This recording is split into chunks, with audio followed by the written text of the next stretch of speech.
hands, please. Yeah, we're looking forward to these next two games. Thought game one was good, plenty to work on, but it's good to get one like that to kind of get some confidence with the guys, and we were able to go down and score a few points. But these next two teams are both picked. The next three teams are all picked to win their league.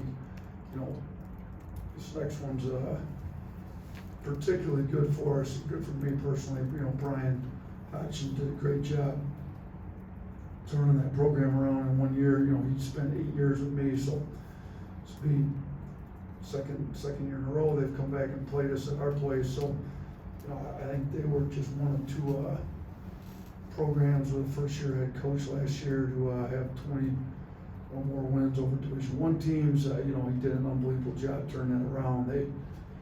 They had over 20 losses when he inherited it, and then he was only one of two to turn around and get over 21 or 20 plus wins over Division I team. Now they're picked him in their league in his second year, so they're going to play similar to us. I mean, they do a lot of stuff like we do, which that's why I'm glad he's winning.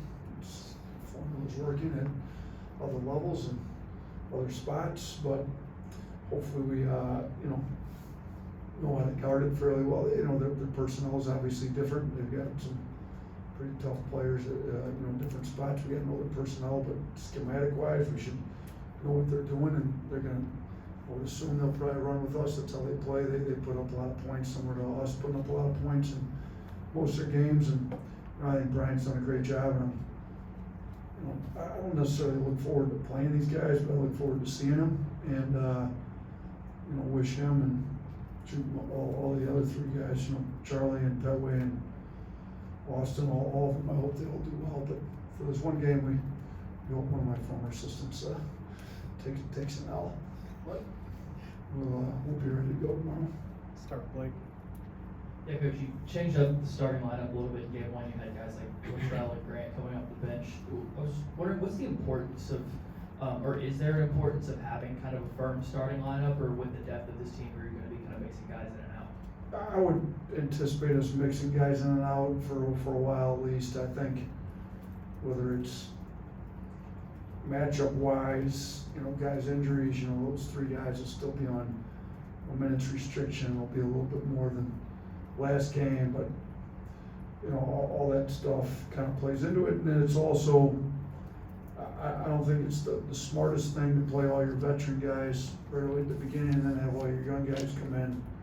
It'd be good to have a mixture of both. I think the veteran guys maybe help the younger guys' energy. I mean, LeBaron had 9 assists. Sometimes you put him out there with some of the veteran shooters and whatnot. He's done a good job finding them. I think we're going to mix it up a little bit. I'm still not quite sure who's going to start this game, but everybody get an opportunity to play. I mean, all the scholarship guys, I would anticipate they would all play and kind of see who earns more minutes from there. Charlie. Kind of sticking with that a little bit, you talked about Grant knocking some rust off. Just what did you think of the way that he and Trelly and Aiden played after missing time, and how they kind of responded after playing 15 plus minutes? They all needed to get the rust knocked off. I think that pass you saw Grant throw into the stands. That's what happens when you don't practice for a month. Trelly, I could just tell he wasn't his normal self, and then he hit that 1-3 coming off that ball screen right in front of our bench in the second half. And I kind of just feel like he was relieved. It's I think you'll see all three of those guys a little bit better, particularly Trelly and Grant. I thought Aiden, it's not only was he out for a while, it was also his first game in college, but I was pretty happy with Aiden, to be honest with you. First game in college and not having practiced for as long as he had. He went to the offensive glass. I thought he played great for us. So, he's going to continue to get better too. But, Trelly and Grant weren't what they were at the end of last year because they just hadn't practiced as much. I think you'll see them look a lot better Friday night. I think they need to get a game rep under their belt, and they have. And I think they'll look a little bit better. Kington.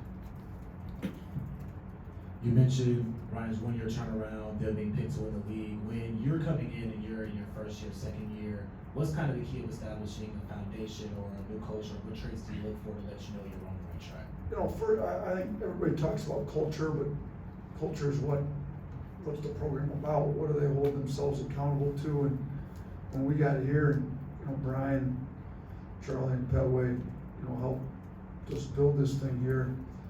You know, our biggest thing was, what are the attitudes like, and what is the effort like every day? Like, you got full control over your effort, you got full control over your attitude, and I think when those two are where they need to be, I think you can work on teaching, you know, the system and everything kind of from there. So we fought hard to make sure that, you know, guys trusted us, believed in us, that we legitimately had their best interests at heart. You gotta build that relationship so that you can get max effort out of them. You know, and if they weren't playing as much as what they wanted, I thought we had some guys with great attitudes. I mean, you look at a guy like Alex Reese, that helped us establish the program right out of the gate. And, you know, I couldn't be happier for him. He's playing in the NBA, scored his first NBA points, but his attitude was great those first 2 years, like you know, pretty much every day, even though maybe days he didn't feel like practicing. Herb Jones helped establish that. So I think those are the most important ones. But then you also want to put your style of play in. Like some coaches, I feel, don't put in a certain style because they don't have a roster for it. Well, when are they going to put it in?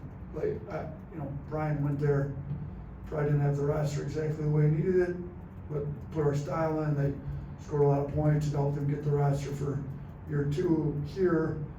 You know, and Brian and Charlie and Pat had it a little bit different. I don't want to say easier per se, but different in that transfers were eligible right away. When we got here, transfers weren't eligible right away, so it was harder to turn the roster around as quickly to the way you want to play. But we put our style in right out of the gate, and we played fast. We took a lot of threes, even though maybe our roster wasn't set great for that. You know, we didn't have bigs that could play on the perimeter so much. We did have Reese, but you know, we didn't have multiple ones that first year. But I thought in year 2, when we had the roster a little bit more like we wanted, and we had the culture established, that's when we won the FCC regular season and tournament both, and kind of got this thing off and running. Jack. Hey, Nate, I heard out of Latrell say the other day that this year's practices have been the hardest he's ever had in his career. You know, what's kind of been maybe the difference in intensity in some of the practices this year versus years past with the team this deep, and how do you kind of manage just having that intensity without burning players out? The biggest thing, in my opinion, is the depth and the maturity of the team, because you know, we've got the depth, so there's always hopefully going to be 5 really good players going against 5 really good players.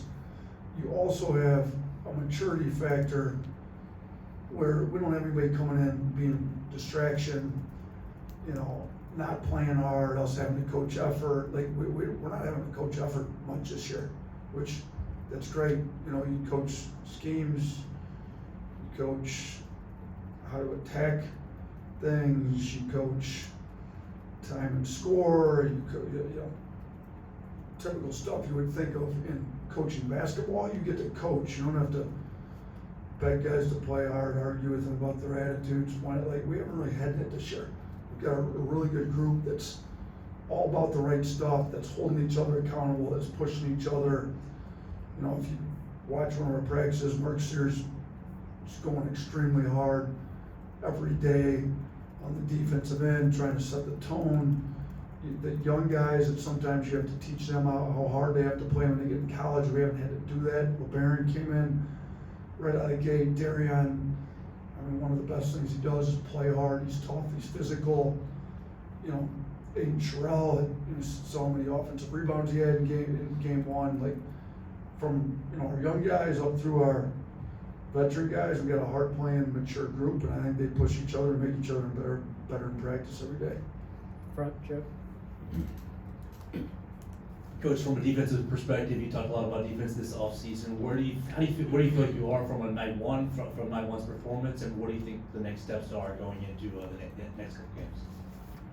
You know what, our defensive effort's been great, which that's the baseline. You gotta give effort every day. So that's where it needs to be. I think you saw some of the rim protection. You know, Cliff had some good blocks Monday. You know, Arkansas State will probably do a little bit better job, maybe trying to pull them out of the lane. But, we're still gonna get them to the rim as often as we can and try to protect the rim, but we also had guards that, LeBaron at 2 blocks. So I think we've got tougher, more physical guards that keep the ball out of the lane. I think some areas of improvement, and we've only had one real game, but the exhibition, we've got to be able to be tough, physical without fouling. We fouled too much the Memphis game. And I think we've got to be able to do it every possession. And no matter what the score is, I think you just establish that mindset, and that's kind of where we're working at. There's no major gaping holes in our defense so far that I see, but it's just a lot of little things. Our defensive rebounding has got to get better. We gave up too many boards Monday, and Arkansas State's going to really stress their offensive rebound. They're an elite offensive rebounding team. Brian coached that when he was here with us. He was kind of in charge of offensive rebounding. He's the head coach, so he's paying attention to that, and those guys they go really hard. So, we're going to have to do a better job boxing out, keeping them off the glass. That'd probably be the biggest area of concern I'd have against Arkansas State, on our defensive end. There's other stuff. They've got good shooters. We can't let your shooters get off. They've got, tough physical downhill drivers that we got to do a good job keeping out of the paint. But that's the offensive rebounding is an area they can really hurt you on. That we haven't been great at that yet. We got to get a lot better at that. Anyone else? Jack, last one.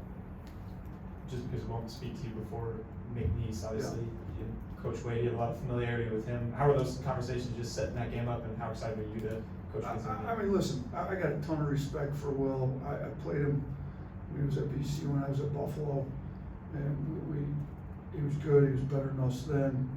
We had some battles at LSU. He's got McNeese State back in the national stage quickly. I think they had 30 wins last year. I think it's the first time in school history they had 30 wins at Division I program. So they're getting votes in the AP top 25 poll. I think they're good. So I know what it's like to be a good mid-major. It's hard to get good games. Will's trying to get good games for their team.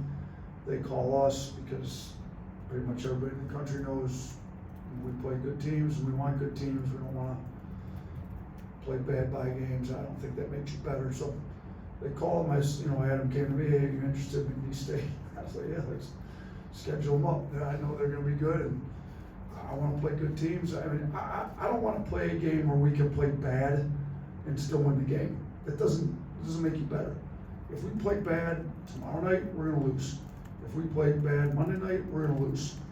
Now, if both teams play to their potential, we should win both those games. But we can't play bad. I don't want a game where we play bad and still get a win. So we have to bring it on Friday night. We're going to have to bring it on Monday night. They're both really good teams. They're both picked to win their league. They both have really good coaches that know what they're doing. They wanted to challenge their teams. If you're a team at that level that wants to win your league, you're trying to play really good teams. They also need to play on the road some high majors in these bye games. A lot of high majors won't play them because they're too good. I mean, Ryan told me he's tried to get, told me the teams in the SEC he's talked to, but most of the teams won't play them. And I'm sure Will's got the same problem. But when I really like that, and now sometimes it's hurt us. We have lost to Davidson up at Birmingham. Is a little bit different deal. We got them last second because it was a COVID deal and Colorado State couldn't come. But our first game ever here, we played Penn. That was probably stupid. We weren't ready at the time, but we lost it. So I think we're playing teams that you could lose to. Maybe it bites you at some point, but I think over the long run it helps you because it makes you guys come ready to play every night. I think it gets you ready for conference play a lot better than playing bad teams. And we're going to continue to play good teams, so the good mid-majors are going to call us, and we're going to keep scheduling them up. Thanks, Coach.